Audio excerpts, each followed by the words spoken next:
Thank you very much. Thank you, Mr. Carr, for being with us. Um, we had a good conversation in my office. This probably won't be as cordial as we were, but I'm very concerned. When Donald Trump spoke before the Congress in March, he said this: I've stopped all government censorship and brought back free speech in America. It's back, he said. Now, he'd also said during the campaign to his supporters, I am your retribution. You may remember that quote.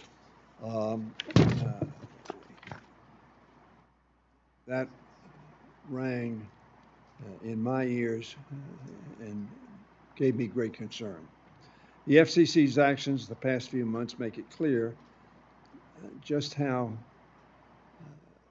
relevant those comments were. What was once an independent, impartial agency, not always, devoted to keeping Americans connected, has become, in my view, to some degree, the speech police, another cudgel in the president's culture war. Since Trump took office, the FCC has gone after private corporations over their DEI practices. Very frankly, in my view, that may be a practice that he can impose on the federal government, but is not a practice that he can impose, nor should he impose, on the private sector, whatever the views we may hold. The agency, in my opinion, has also targeted NPR, PBS, NBC, ABC, and CBS, and other networks apparently who are perceived unfavorably to the president and to his policies. The First Amendment, of course, is not intended to protect the president from the press. It is intended to protect the press against the government. Nor was the FCC established to act in the president's interest, but rather in the public's interest. Now more than ever, the American people are counting on the FCC to focus on its mission under law. Something we discussed in my office, however, was when he removed FTC commissioners, he did it because, quoting or trying to quote, that the actions of those commissioners were incompatible with the priorities of the administration.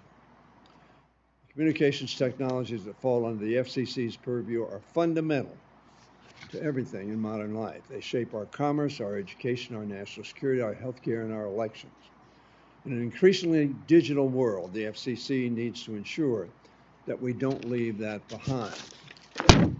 That means expanding, this is inconvenient, that means expanding affordable, reliable access to the internet and other crucial technology in both rural and urban areas. I represent urban and rural areas.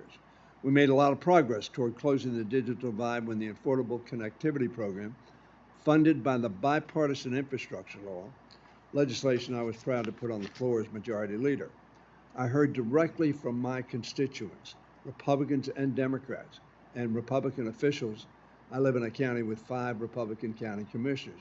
They all urged me to continue that because of the very positive impact it had on my district and in that rural county in which I live. Regrettably, my colleagues across the aisle allowed that program to expire last year, raising interest costs for the 23 million households that enrolled. I still haven't seen any plan on how we fill that void. Worse, I've heard rumors that the FCC's spectrum policy involves auctioning off or reducing bands, including the Citizens Broadband Radio Service, which could make it even harder for Americans to get connected. The FCC has a responsibility not only to help Americans access these opportunities, but also to protect them from potential perils. Every day, Americans experience robocalls and internet scam attempts that become more and more sophisticated. Their personal data falls prey to hackers and scammers. Americans need strong and savvy cops on the beat, committed to cybersecurity and privacy. In my view, that is the role of the FCC. Chairman Carr, I thank you for coming in today, as I said, but I want to be clear that I'm worried that the FCC and so many other elements of government that ought to be independent are, in the president's words, not referring to anything that I've referred to, but weaponizing government. The FCC's attacks on the press and the First Amendment are troubling. So I look forward to hearing your testimony. I will honor the chairman's gavel, but it requires a lot of time to make sure the FCC is doing what the American people expect it to do. Thank you, Mr. Chairman.